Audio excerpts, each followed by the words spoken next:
¿Qué tal? Buenas, ¿cómo están? Bienvenidos. Aquí estamos una vez más, una entrevista más. Hoy nos acompaña el señor Ángel, maestro Ángel. Es un honor para nosotros, entonces le damos la bienvenida y él nos va a explicar cómo se le ha pasado aquí en las artes marciales. Ángel, bienvenido, ¿eh? Muchas gracias por tu tiempo. Sin problema, siempre estoy aquí para lo que sea necesario. Y primero que todo quisiera decirle que el gusto es mío tenerlo a ustedes aquí. Primero que todo, mi cliente, pero al mismo tiempo me agrada que alguien muestre interés en lo que hago y a lo que me dedico. Como dijiste, Jorge Ángel Montes de Oca, nací en Cuba, año 71. Estoy viejo ya, ¿eh? Aunque le dejo saber que pelo si tengo, esto es cuestión de moda. Esto no se piense que estoy cálido, estoy simplemente marinado en años. Cuba, está lejitos, ¿no? Pues, El él viene de Caribe, San certificado Diego México. y Cuba pues, viene lejitos, pero ya hay varios cubanos aquí en Las Vegas. ¿A qué se debe? Uy, allá quiere salir todo el mundo. No nos quieren ni en nuestro país.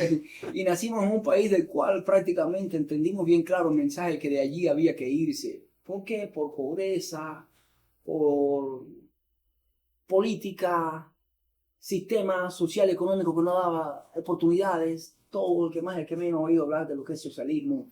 No vamos a tomar esto ni una cuestión política, pero Pero te dio la así con chance, muy pocas oportunidades, te muy dio, pocas te oportunidades dio en la vida. oportunidad de que le entraras a las artes marciales. Sí, sí, es innegable. La respuesta es sí. Me dio la oportunidad, pero al mismo tiempo la oportunidad me la busqué yo y no me la dio nadie. Ok. Porque no quería darle política, pero creo que hay que entrar por ahí. Es un sistema en el cual en los años 80, porque aunque nací en el 71, en los años 80 era que ya yo tenía unos 12, 13 añitos y era que empecé en el deporte. Para muchos deportistas de alto nivel, aunque yo no llego a ese nivel de estelar, de internacional, ya empezar a los 12, 13 años ya es tarde. Muchos deportistas empiezan en el deporte a los 6, 7 años. Yo no tengo esa oportunidad, ese momento. Entonces, ¿qué pasa? ¿Y cuál es lo que quisiera mencionar para quedarme en ese punto de la cuestión política? Un poco, en lo menos posible, quiero quedarme en ese punto, ¿no? Cuba, un país socialista, lo cual es todo, implica, el socialismo implica que todo lo controla el gobierno. El gobierno controla todo el sistema político, todo el sistema de salud, todo el sistema educacional, el deporte no es excepción. El deporte es controlado. El gobierno tenía interés en promover deportes olímpicos. Había ampliamente, como parte del sistema educacional accesible a toda la población, deportes olímpicos como el boxeo, el judo, la lucha, y hasta ahí. El karate en un país socialista y las artes marciales, por ejemplo, yo diría que el 99.99%, si no todos, de los países socialistas del mundo, la población no tiene armas. Un país donde hay una población que no tiene armas, el gobierno controla quién sabe pelear. Órale. Oye, pero mándanos al momento. Al momento, Mándanos al momento donde tú dijiste, hoy quiero empezar taekwondo, hoy quiero empezar boxeo. No fue en taekwondo. No, entonces, ¿cuál fue entonces? En Cuba no había escuelas de karate. Yo empecé en el karate. Karate. En el año 83, por ahí empecé en el karate. Se practicaba en Cuba, producto del mismo sistema político, un solo estilo de karate que no es ni conocido en el mundo entero. Se llamaba Yoshimon Shorin Ryu. Un solo estilo de karate se practicaba en Cuba y era a través de la policía, Ministerio del Interior, que es algo así como seguridad interna, los militares. Esa era la parte de la población que tenía acceso a las artes marciales. Estaba muy restringido. Te puedo hacer la historia para que te rías, que para practicar un poco de karate 3 veces a la semana, te necesitaba una carta de autorización de mis padres, una carta de autorización de un jefe del vecindario que en Cuba se llama CDR o comité. Y entonces necesitaba una carta de autorización para decir que yo era un muchacho con buena actitud social en el barrio. Una carta de los maestros de la escuela que permitían que yo... Y al final era tan restringido y eran tantos los requerimientos que era bien limitado el acceso a esas artes marciales. Al no ser deporte olímpico, estaba muy limitado hasta qué punto podía llegar. Entonces, no existe mucho recurso en aquel momento para el karate. Se practicaba por instituciones del gobierno, la mayoría de ellas militares, como yo expliqué, de guardias de seguridad, etc. Y entonces no fue hasta el año 86 que llega el taekwondo Cuba. El taekwondo ya era un deporte que estaba entrando en las Olimpiadas en aquel momento. Y fue que yo me trasladé del karate al taekwondo. Durante los 3 primeros años participé en 3 campeonatos nacionales infantiles y como 3 o 4 regionales de una región, de un área mucho más pequeña, lo que se llama en Cuba provincial y municipal. ¿Cómo funciona el pago? ¿Cómo cobran? En Cuba no se paga en aquellos años. El deporte era gratuito. Y todavía hoy es gratuito.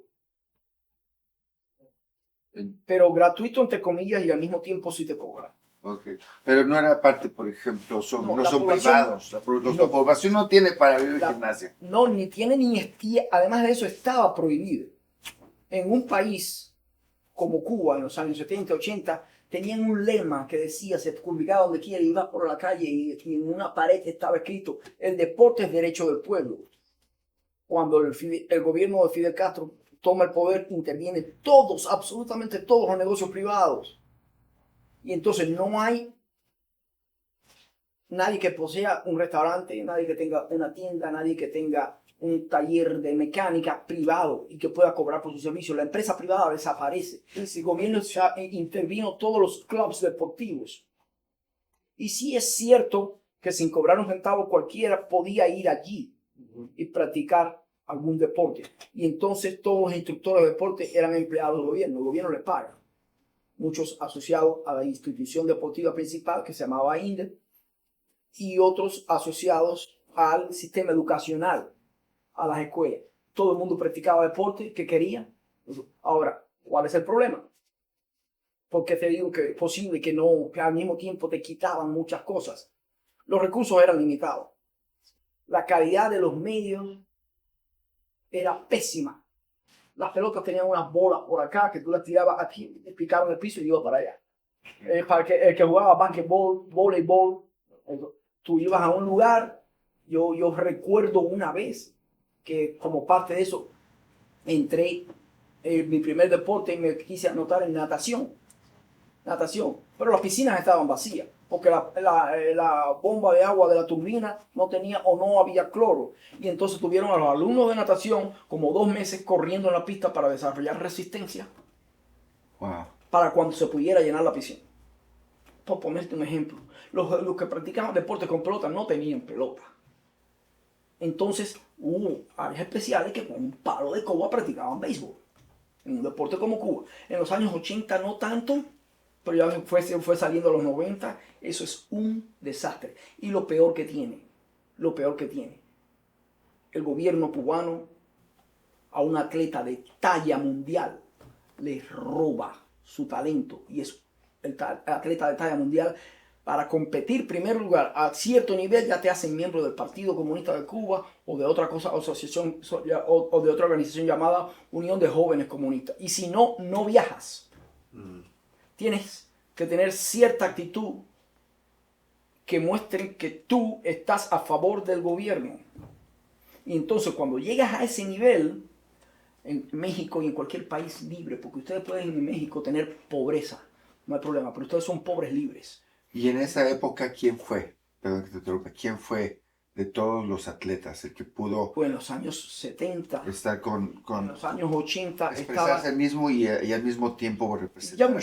muchos están retirados, pero le puedo decir que atletas grandes. Bueno, el sistema deportivo cubano era enorme, y existieron muchos atletas que existieron en los años 70 entre los boxeadores y los 80, el gran Teófilo Stevenson. Teófilo Stevenson fue un deportista que hizo tremenda historia a nivel internacional.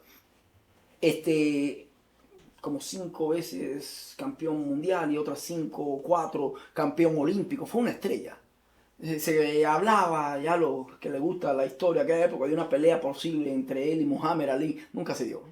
En el voleibol llegaron, entre esos corredores de aquella época estaba el gran Alberto Juan Torena, que hizo su historia. Pero bueno, la esencia, lo que te digo es, muchos triunfaron, muchos triunfaron. Y es innegable el talento deportivo que había, tanto del atleta como eso. Pero entonces, ¿qué hacía el gobierno cubano? Y todavía lo hace. En cualquier parte del mundo, un atleta es bueno, se destaca y viene alguien de la Adidas, de la Mizuno o de la Reebok. Dice, eres bueno, fírmame aquí. Por ponerte mi logotipo y mi cartelito, te pagamos. Eso es y viene cualquier otra persona o empresa y te dice, oye, quiero que te pongas los zapatos Puma y te pagamos. Los contratos colaterales que le permiten a un atleta tener una vida digna. En Cuba eso no existía. Y entonces te vienen a hablar de que existe un sistema educacional y gratuito para el deporte y para la escuela. Pero entonces venía el gobierno y te decía, fírmame aquí.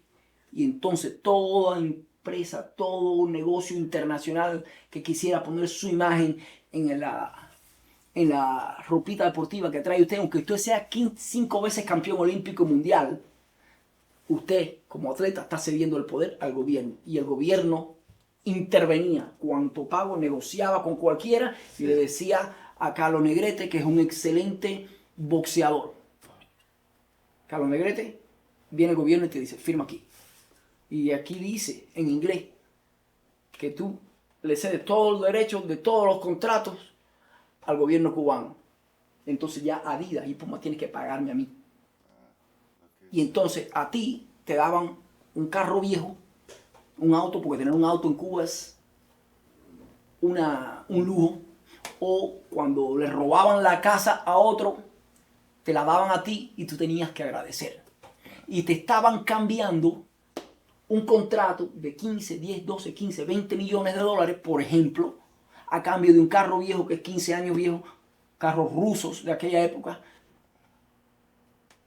y por una casa en un barrio que no tiene alcantarillado. Vámonos de Cuba. Vámonos. No te tienes que ir, simplemente no llegues.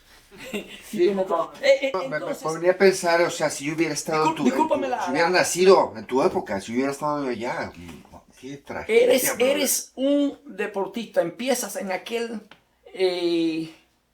sistema que tienes acceso a todos los deportes que tú quieras. Existe una infraestructura que hay que reconocer, es bella. En Cuba la infraestructura, te voy a hablar del deporte, que es lo que yo conozco. Existe la EIDE, Escuela de Iniciación Deportiva, creo que era eso, EIDE. Niñitos desde 7, 8 años de edad hasta 10º, 11 grado están en esas escuelas en las cuales los niños van a la escuela por la mañana y después una sesión de entrenamiento deportivo. Todos los deportes estaban ahí. En los años 80 tenía ciertas condiciones aceptables. Pero entiende que Cuba en esos años era una sociedad cerrada que no conocía otra cosa. ¿Me entiendes? Y entonces tienen todo ahí con sus problemas económicos. Te repito, ahí estaba la pelota inflada con 4 chichones por acá, que tú la picabas aquí y iba para allá. ¿Tú me entiendes? Ahí se perdían las pelotas, los bates se partían y no había cómo repararlo. Te puedo decir, esas colchonetas con la cobertura de vinil, eso no existía en Cuba. Era una lona de un lienzo grueso y abajo ponían acerrín, polvo de madera cuando la cortan. Y entonces se apelaba, los había con arena. Y entonces había que... Era cuestiones tecnológicas, pero al mismo tiempo la miseria que engendra el sistema, que no le permitía a nadie viajar y hacer un contrato. Tú no eres, un deportista no es libre en Cuba de firmar un contrato. Ya están cambiando las cosas. Te estoy hablando de los años 70 y 80. Un deportista en Cuba no era libre de firmar un contrato con nadie. Venía el gobierno y tenías que aceptar que te firmara, que el gobierno te representara y te saqueaba. Pregunta en Cuba en los años 90, un famoso equipo de voleibol que hizo historia en el mundo entero, las famosas Morenas del Caribe, en los años 90, todas se retiraron. Hubo un caso que eso es histórico, que salieron como equipo, compitieron y creo que fue en una liga, no estoy seguro, no recuerdo ahora, han pasado muchos años, además que esto es conocido. Y ganaron un premio como 50 o 60 mil dólares. Y el mismísimo Fidel Castro, en un discurso, en el acto de recibimiento, les dijo, ¿ya pensaron qué van a hacer con el premio que les dieron? Porque yo ya tengo una gran idea. Aquello era ley. Eso es un acto de una palabrería. Aquello era ley. Y les quitó el dinero y les puede haber dado, si les regalaron 50 mil dólares para el equipo, le quitó el dinero a todo el mundo y le dio como 100 dólares cada uno, no lo dudo. O una caja de cerveza, una reservación para que se den un fin de semana en un hotel, un par de zapatos, un carro viejo para el que lo necesitara, una casa para el que lo necesitara. Y te regalaron 3 o 4 ropas deportivas. A cambio de eso, fue explotado la mayoría, el 100%, y ahí sí me atrevo a decirlo, el 100% de los grandes deportistas, desde que triunfó la Revolución Cubana hasta finales de los 80 y todavía hoy. Lo que pasa es que ya hay algunos que se les están permitiendo ciertas concesiones. Tengo entendido algunos de béisbol, pero el gobierno se queda con todo. Es increíble. Entonces, para resumirte, sí, un sistema educacional y deportivo gratuito, te lo roban. Tiene un precio, sí tiene un costo en libertades. Yo no, te hablo claro, yo no llegué a ese nivel. Yo nunca llegué, fui un atleta de equipo nacional. Yo me dediqué al deporte, que no era olímpico. Primero karate, después taekwondo, llegó olímpico.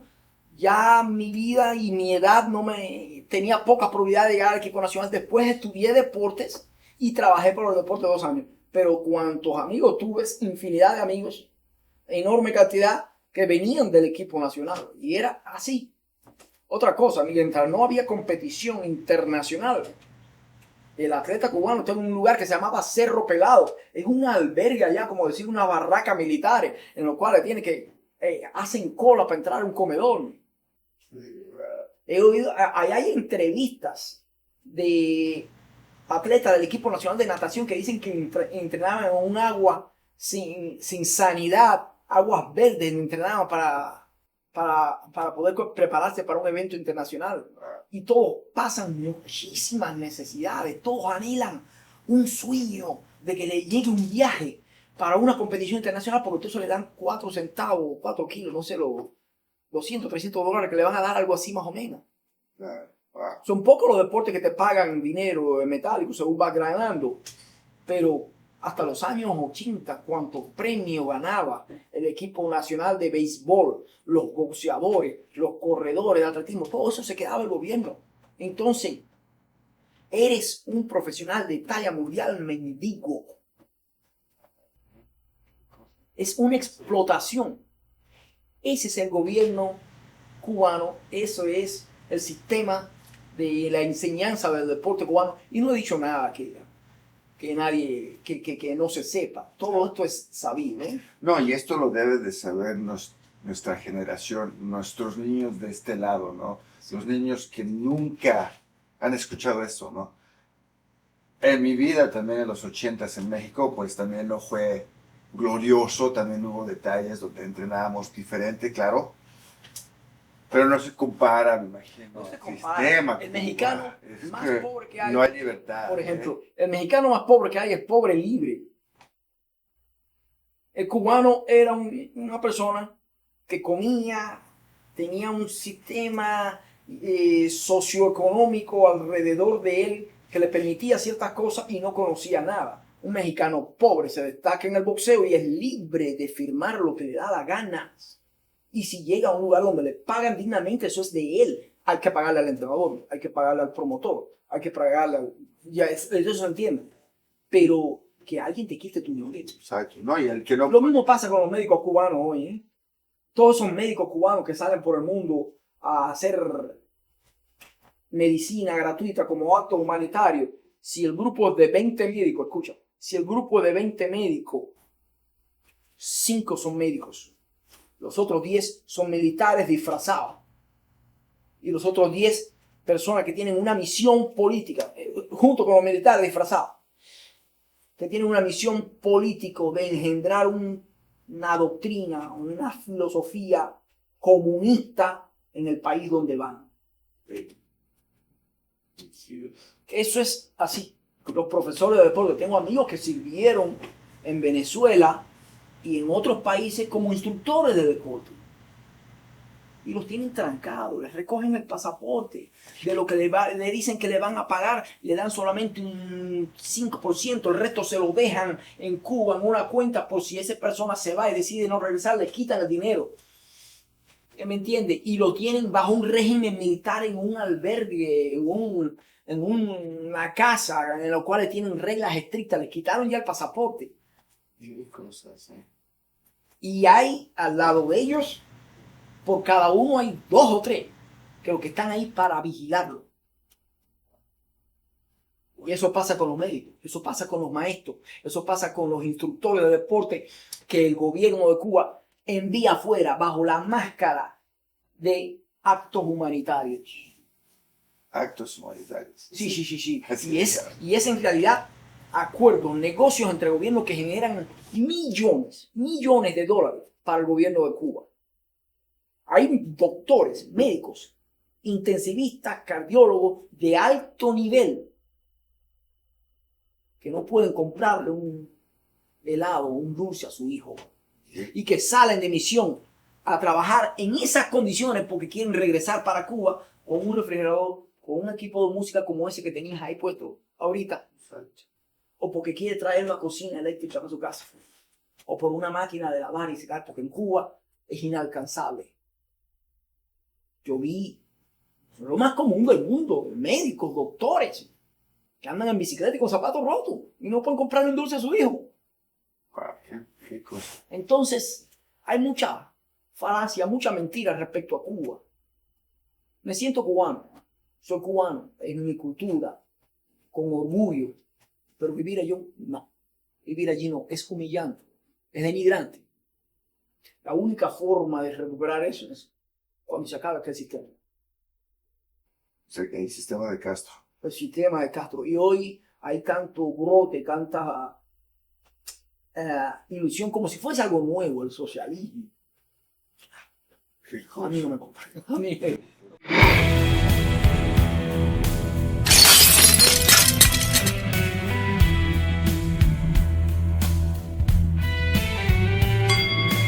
serpent calls my name in shadows where the